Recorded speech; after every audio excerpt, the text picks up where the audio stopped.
Hello everyone, कैसे हैं आप लोग। तो आशा करता हूँ आज आप हमारे चैनल से लगातार जुड़े होंगे। नए नए जो वीडियो डाले जा रहे हैं आप उसका आनंद ले रहे होंगे। लगातार ये वीडियो आपके लिए काफ़ी लाभदायक साबित होगा। ढेर सारे ऑब्जेक्टिव्स जो है वो आसानी से आप सॉल्व कर सकते हैं। तो इसी क्रम में आज हम लोग किंगडम फंगी को देखने वाले हैं, कवक को जानने वाले हैं, है ना। तो कवक के बारे में क्या है, कवक के बारे में सबसे पहली चीज़ तो ये है कि ये मृतोपजीवी है। यानी ये सड़े गले पदार्थों से क्या करता है, पोषण को प्राप्त कर लेता है। ठीक है। और साथ में क्या है, तो कवक मिलेगा आपको कहाँ, तो कवक हर जगह आपको मिल सकता है। ये आपको पानी के अंदर भी मिल सकता है, ज़मीन के ऊपर भी, आपके घर में फल सब्जी जो भी पुराने पड़ गए हैं, सड़ने वाले हैं, उसके ऊपर ये भूरा भूरा कलर में आपको दिख जाएगा। रोटी का टुकड़ा आप 2-3 दिन छोड़ दें तो उसके ऊपर भी दिख जाएगा, है ना। अरे यहाँ तक कि आपके शरीर के ऊपर भी कवक जो है वो उत्पन्न हो सकता है ना। और खुदाद खाज खुजली के नाम से हम लोग इसे जानते ही हैं। पौधे के शरीर पर, ये सब बहुत जगह पर पाया जाता है। अभी एक शब्द आपका पहला क्या था, मृतोपजीवी। तो मृतोपजीवी से आप क्या समझते हैं? वही कि वैसे जीव जो सड़े गले पदार्थों से अपना पोषण प्राप्त कर लेते हैं, उसे ही हम लोग क्या कहते हैं, मृतोपजीवी कहते हैं। तो और अगर आप कवक को देखेंगे तो अलग अलग कवक जो है अलग अलग रहते हैं, है ना।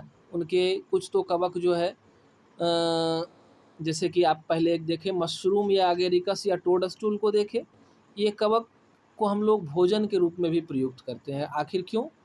तो ये कवक जो है प्रोटीन के सोर्स होते हैं। इनमें काफ़ी ज़्यादा मात्रा में खनिज, विटामिन्स और प्रोटीन पाए जाते हैं। प्रोटीन के अल्टरनेट स्रोत के रूप में हम इसका उपयोग करते हैं।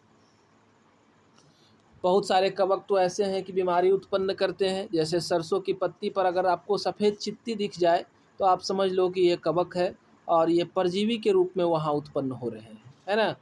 और कवक एक कोशिकीय भी होते हैं और बहुकोशिकीय भी होते हैं, है ना। एक कोशिकीय भी और क्या, बहुकोशिकीय भी। पहले आप देख लो एक कोशिकीय कवक का उदाहरण। तो जैसे कि ईस्ट है ना। ईस्ट एक कोशिकीय कवक का उदाहरण है। ईस्ट का उपयोग हम लोग बेकरी उद्योग में करते हैं। ये बेकरी उद्योग क्या हुआ, तो हमारा ब्रेड है, केक है, ये सब बनाते हैं तो इसमें ईस्ट का उपयोग करते हैं। क्यों? इसलिए क्योंकि ये जो है हम जानते हैं कवक फर्मेंटेशन करते हैं, किण्वन करते हैं। यानी कि ग्लूकोज का अपघटन ये बिना ऑक्सीजन के करते हैं। उस क्रम में ये काफ़ी मात्रा में CO2 को बनाते हैं और CO2 बनने के वजह से हमारे बेकरी उत्पाद जो है वो कैसे हो जाते हैं, स्पंजी हो जाते हैं। इसके अलावा शराब बनाने में भी हम लोग क्या करते हैं, इसका उपयोग करते हैं। क्योंकि ईस्ट जब किण्वन करेगा तो CO2 के साथ साथ इथाइल अल्कोहल बनाता है ना।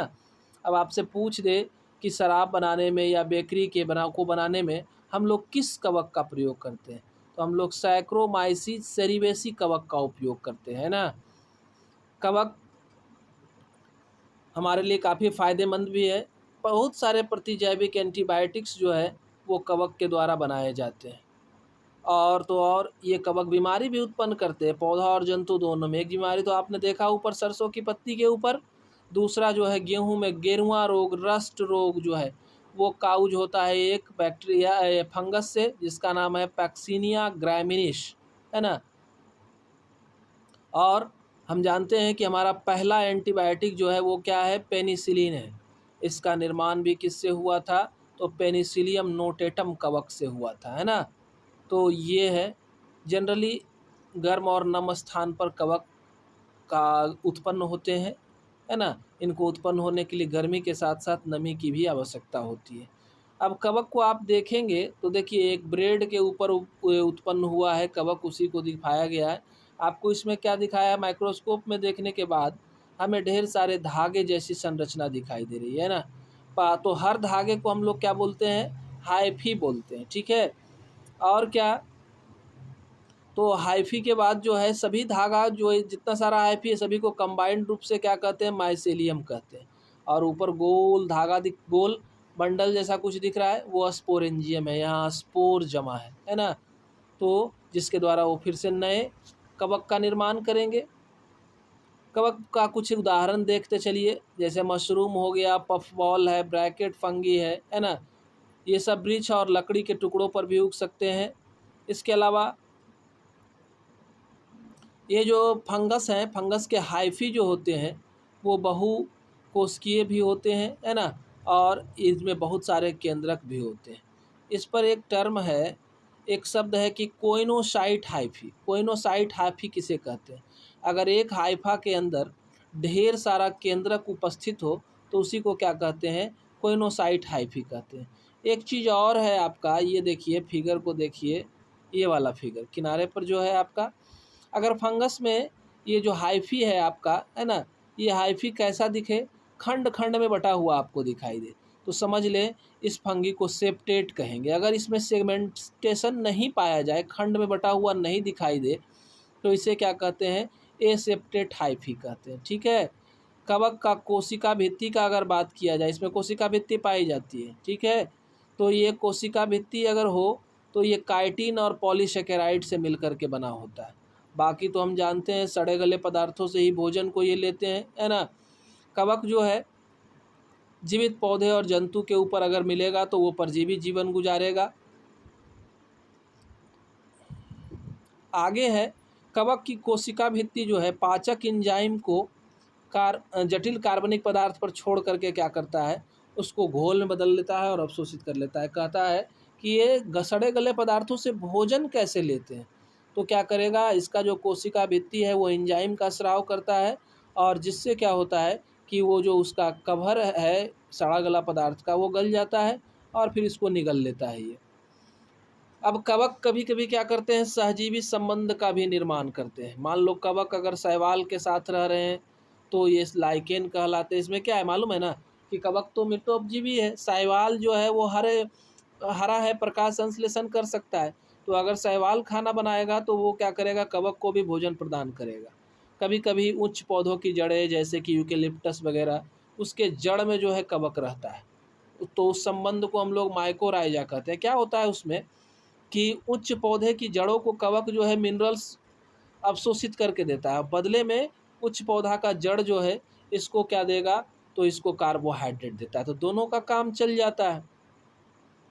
अब कवक में अगर प्रजनन की बात करें तो कवक में कायिक भी, वर्धी भी, अलैंगिक और लैंगिक तीनों प्रकार से प्रजनन होता है। कायिक और वर्धी होगा तो कैसे होगा? खंडन, विखंडन, है ना, मुकुलन, क्लेमाइडोस्पोर, ऑडियम, ये सब का निर्माण होता है। अलैंगिक प्रजनन होगा तो चल बीजाणु का निर्माण करेगा, है ना। कोनिडिया के द्वारा निर्माण, कोनिडिया के द्वारा, ये देखिए कोनिडिया है, स्पोर्स बना है इसके ऊपर, है ना, तो इसके द्वारा भी ये प्रजनन करता है।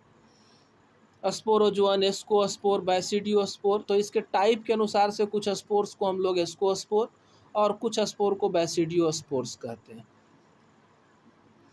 जहाँ पर बीजाणु बनेगा उस संरचना को हम लोग फ्रूटिंग बॉडी का नाम देते हैं।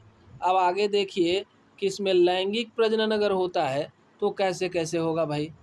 तो लैंगिक प्रजनन में क्या है कि दो चल और अचल युग्मक, या तो चलने वाला युग्मक या अस्थिर रहने वाला युग्मक का प्रोटोप्लाज्म आपस में मिल जाएगा।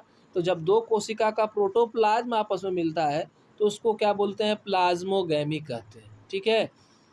उसके बाद है कि कभी कभी जब प्लाज्मोगैमी होगा उसके बाद दोनों केंद्रक, दो कोशिका था तो दोनों का केंद्रक आपस में संयोजन करेगा, तो केंद्रक के संयोजन को कैरियोगैमी कहते हैं। याद रखना है, ये हैप्लॉइड बॉडी को रखता है तो n+n दो को मिलेगा तो क्या होगा? 2n बनेगा।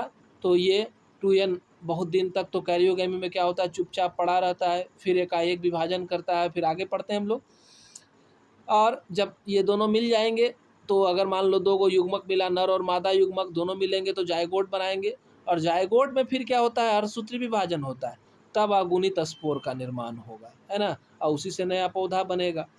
लैंगिक जनन के समय क्या होता है? दो ठो अगुणित हाइफी एक दूसरे का नज़दीक आएगा और दोनों आपस में क्या हो जाते हैं? जुड़ जाते हैं। इस तरह से ये प्रजनन करता है।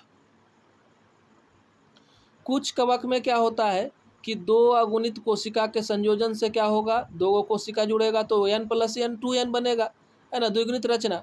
जैसे कि एस्कोमाइसीड और बैसिडियोमाइसीड में क्या होता है कि संयुग्मन हो जाता है, तो इनमें जब दोनों न्यूक्लियस मिल जाता है तो लंबे समय तक न्यूक्लियस चुपचाप पड़ा रहता है ना। और इस अवस्था को डायकैरियोन कहा जाता है। N+N2N डायकैरियोन फेज में ये बहुत लंबे समय तक रहता है। और फिर क्या होता है कि इसमें अर्धसूत्री विभाजन होगा और फिर जो है आगुणित केंद्रक बनेगा, अभी फ्रूटिंग बॉडी बनाएगा और उससे नया पौधा का निर्माण होगा। अगर अभी तक आपने हमारे चैनल को सब्सक्राइब नहीं किया है तो चैनल को सब्सक्राइब करें, लाइक बटन ज़रूर दबाएं। अब अगले वीडियो में हम लोग फंगस के ग्रुप के बारे में पढ़ेंगे, फाइकोमाइसिट्स, एस्कोमाइसिट, बैसिडियोमाइसिट्स है ना, ड्यूट्रोमाइसिट्स, ये सब के बारे में पढ़ेंगे। धन्यवाद, हमारे चैनल से आप लगातार जुड़े रहें।